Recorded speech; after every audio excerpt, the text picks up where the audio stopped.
Welcome to the Box Score Sports Podcast.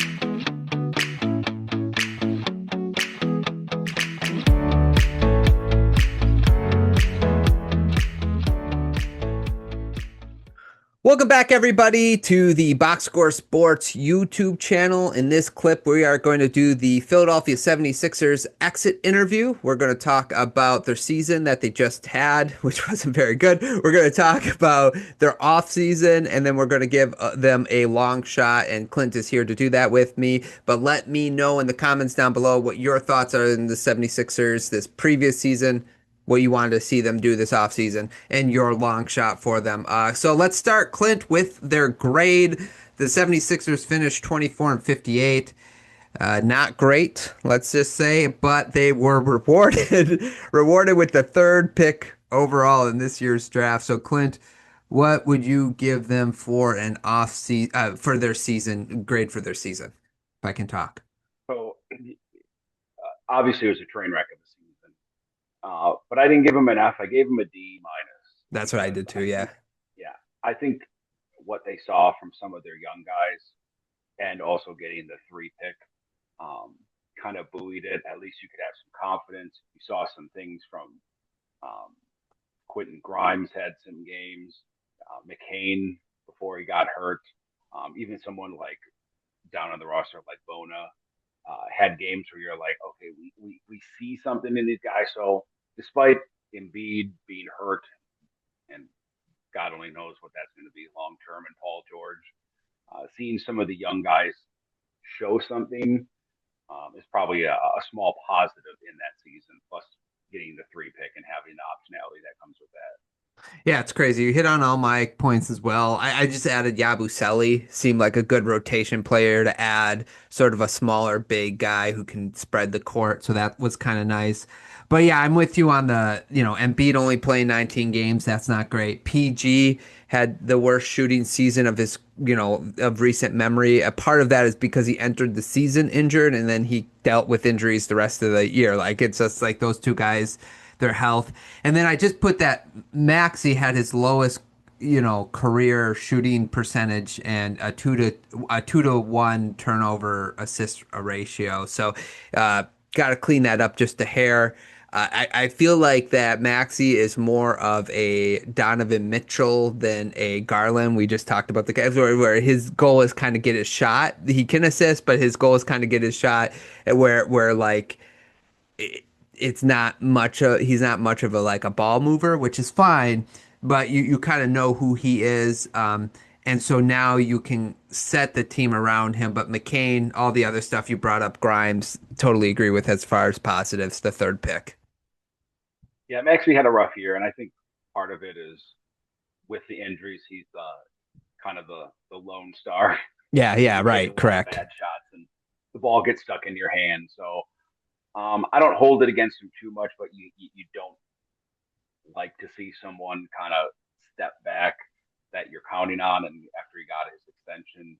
But I think you're right. He's more of a combo guard, not like a pure point guard, Right. and also not like a true shooting guard. So he's somewhere in the middle, and I think when we get to some of their offseason stuff, I think they might have that in mind with some of the. Okay, yeah, let's get into some of their offseason stuff. So we mentioned that they have the third pick overall. They have 3 firsts that are tradable as well. The free agents, I think they got to focus on. They mentioned here is Grimes and Yabusele, but they have some big contracts with Paul George and Embiid. They just got done extending and paying Maxey. A number of free agents that are team like Gerard Butler, Walker, Edwards, player options like Drummond and Oubre. Drummond, you can leave. I don't think he's viable anymore in this NBA, but he'll probably pick it up. I don't know. Anyway, what direction do you see them going? What do you think their priorities will be this offseason? So this is where it's tough for them. Like you obviously went into last year thinking we're going to compete. I had them up there, like yeah, me too. Barring, Yeah, some injuries. Health. Right. Yeah. So now are we pushing back in with the 3 pick, or is it going to be time to maybe reset a little and look to try to dump Paul George, or try to make a draft trade. I doubt that they're just gonna scrap everything at this at this rate. But they definitely, I think, health is one of them. Um, but they got to find some consistency. Like I just don't feel like it clicked at all, and that's why with the three pick, you have a real inflection point of who you are going to take. Because it seems like Edgecombe is a Daryl Morey guy, but Hmm. again, then you're back to four young guards, assuming you keep Grimes, and that probably isn't awesome for one of those guys. So it'd be interesting to see what they decide to do with three. Yeah, and what's interesting is there's talk of them wanting to move up to two, which means they want Harper, which adds another guard. So it's almost like they're focused on guard. I think part of it could be is they realize the kind of player Maxey is, and they're like, okay, we need someone who can move the ball. McCain doesn't move the ball. He's kind of a really good off the bench scorer. He could probably start too, but he's also a lot like Maxey, where he's kind of looking for a shot, more of a catch and shoot guy, I think, at this point. He only played a small number of games. It was his rookie year, so it's not like we're gonna, label him anything right now. We'll see what he. I mean, 23 games. That's it. That's a small sample size. So, but yeah, you're right. It's like they have the option to kind of like go hard into the young guys, but they also have this Embiid, Paul George thing where it's like, well, what do we do with them? And if they're healthy, like, and that's a huge if of any other team, it's a huge if. It's like we can compete in the East next year. So it's just again another team with a really interesting balancing act that they got to figure out this offseason. Yeah, we talked about it with the Spurs. I've seen a Rockets, couple of things yeah, again. yeah, Don't even know if it's legit. Like three and McCain for two. So if you're the Spurs, you get another shooter, you can move back and draft another shooter if the Spurs don't make a move. And if you're the Sixers and you get Harper, you get a little size. I think he's 6'5", 6'6" at the guard.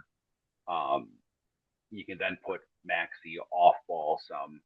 And Harper isn't a great shooter at the moment, but Maxey can kind of play off ball and nullify some of that if you're going to keep this team together. So I think part of that makes sense. You get young, like you said with McCain.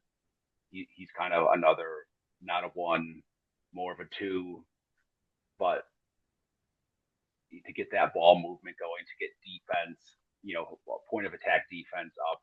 I think maybe they're hoping the Spurs strike out on other things and talking the Spurs into you can't have, as we talked about, Fox, Harper, and Castle, but if you yeah. can get McCain, move back one, get Trey Johnson, get Knipple, whoever they seem to like to add more shooting to the team, might make sense. Yeah, no, that's a yeah, I mean that would be good. I think even for both teams, if that ends up happening, like as sort of like an option C, right? Option C for especially the Spurs because they have a little bit more leeway and they could talk themselves Harper, Castle, and Wembanyama, and if we can get rid of Fox. But anyway, yeah. So we'll see what happens there. Okay, long shot for the 76ers. So I had this in there.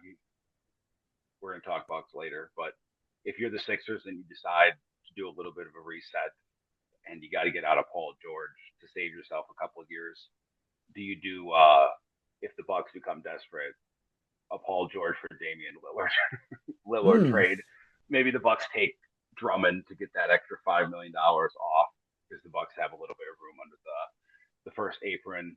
But if you're the Sixers, you're saving yourself. I believe it's a year because Dame is then after this year, 1 year left, and Paul George has that player option for an ungodly amount of money.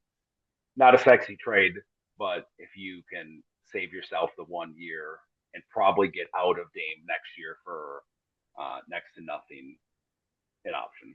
Yeah, that's a long shot there. I think it would, you could then flip Dame for something else, but there's a first Bucks would might have to give up a pick, maybe protected, something like that, but it might have to be that way because they again, like the need for the 76ers is not a small guard that dominates the ball. So, it would yeah, I don't know. That would be interesting. I'd like it for the Bucks. if George can stay healthy. I have Markkanen in 5 for Paul George in 3. So the Sixers get a little younger, somebody who can shoot the ball, and they get the 5th round pick. So they move back 2 spots, and then like whoever Utah loves the most between Edgecombe, all the draft picks, they can get their guy, and then they got Paul George for.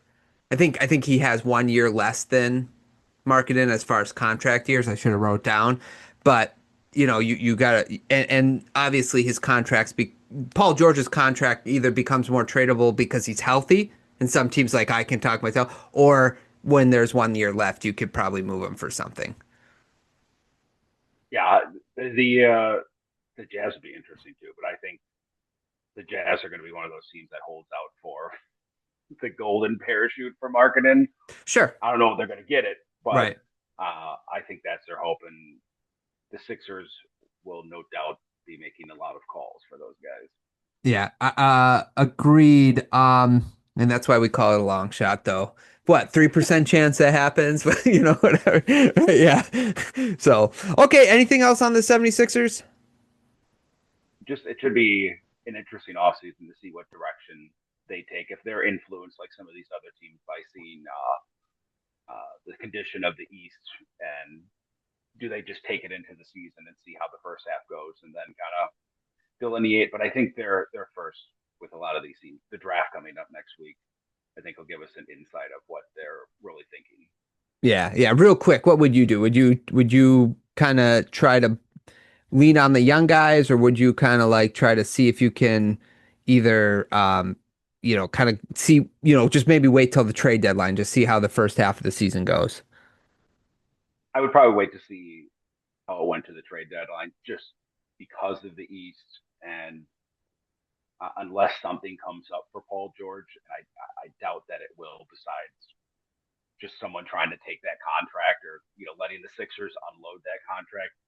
I think you're probably better off to either make that draft trade, pick your guy, and then take it into the season, and they have enough assets on the fringe to make a move according to how the season's going.